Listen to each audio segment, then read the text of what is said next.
Hello, I'm Helena Wandin, speech-language therapist at the National Center for Rett Syndrome and Related Disorders. And I'm also an associated researcher at Uppsala University.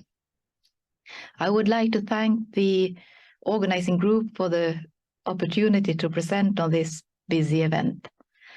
And Dr. Jill Townend has provided an overview of research on communication in Rett syndrome. And I will continue with a narrower scope and talk about well-being and emotional competence and how they relate to communication and AAC. And I chose this subject because I think this is an important subject for people with Rett syndrome and their families. And there is very, very little research in this area. So this is an attempt to encourage conversations among families and researchers and encourage research on this subject. So this is the first key message. Psychological well-being needs to be addressed. As Dr. Santosh already has talked about, anxiety and low mood is an issue in Rett syndrome. And Buchanan and colleagues found that 77% of the participants were reported to show or had shown anxiety or anxiety-like behavior, so it's common.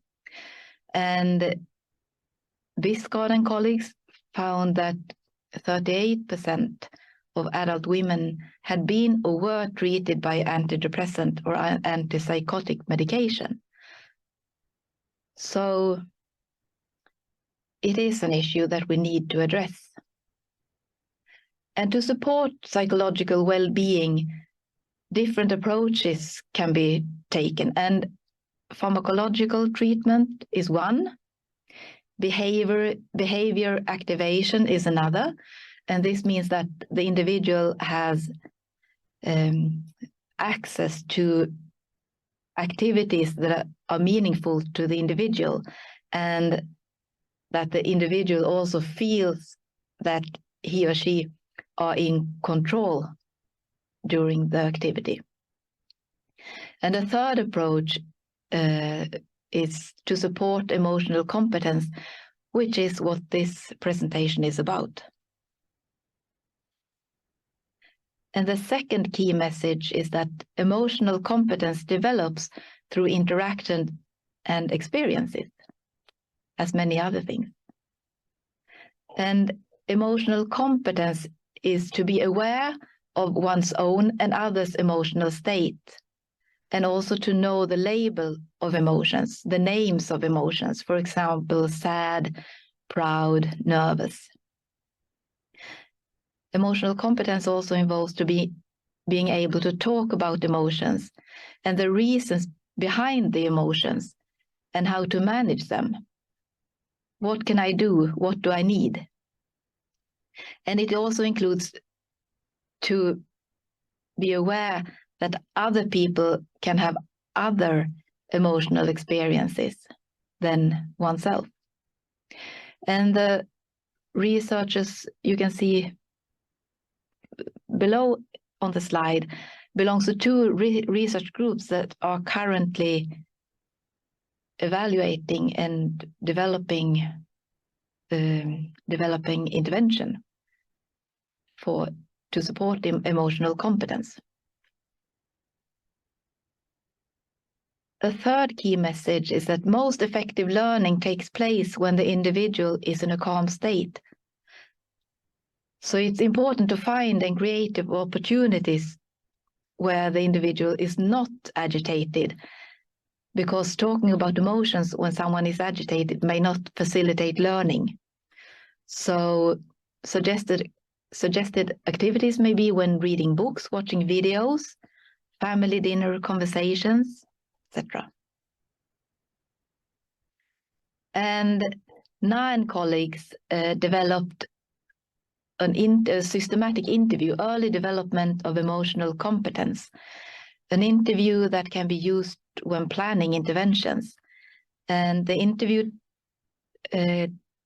includes questions about temperament and behaviors, the individual's reactions and how they express emotions, and whether and how they recognize emotions in others, and also how communication partners respond to the individual's emotional expressions, but also their input, how and what they talk about and regarding emotional competence or emotions.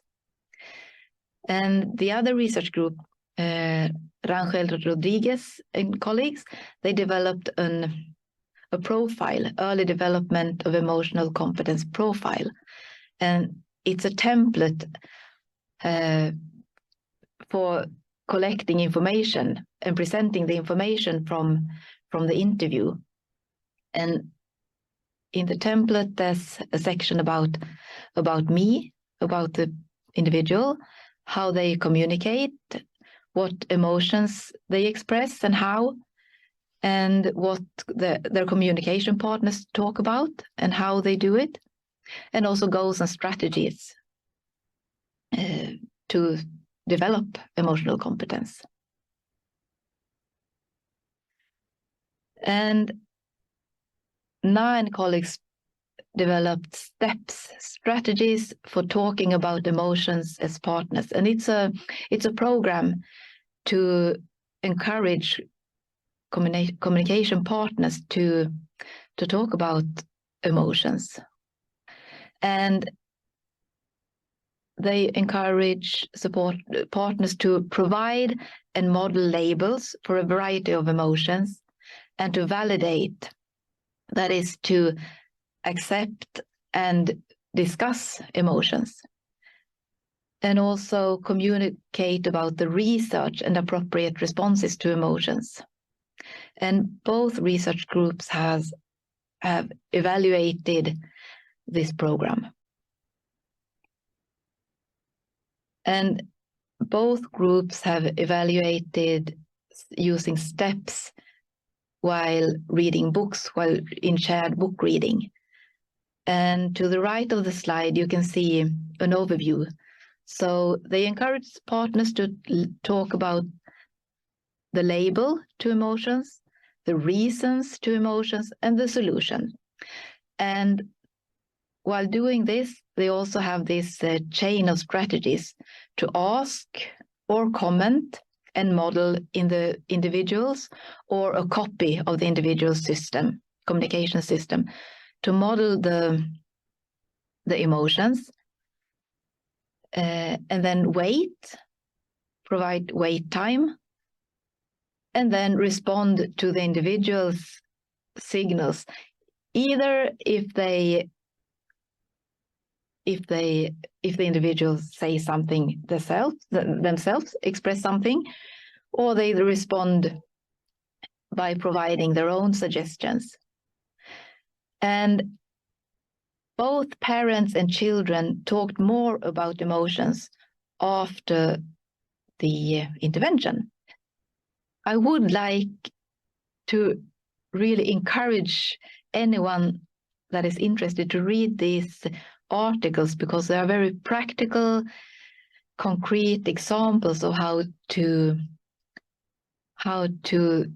support emotional competence. And I would like to finish with this case study by Bhattacharya and colleagues, because it describes very nicely how a young girl with Rett syndrome used her emotional competence and her AAC system to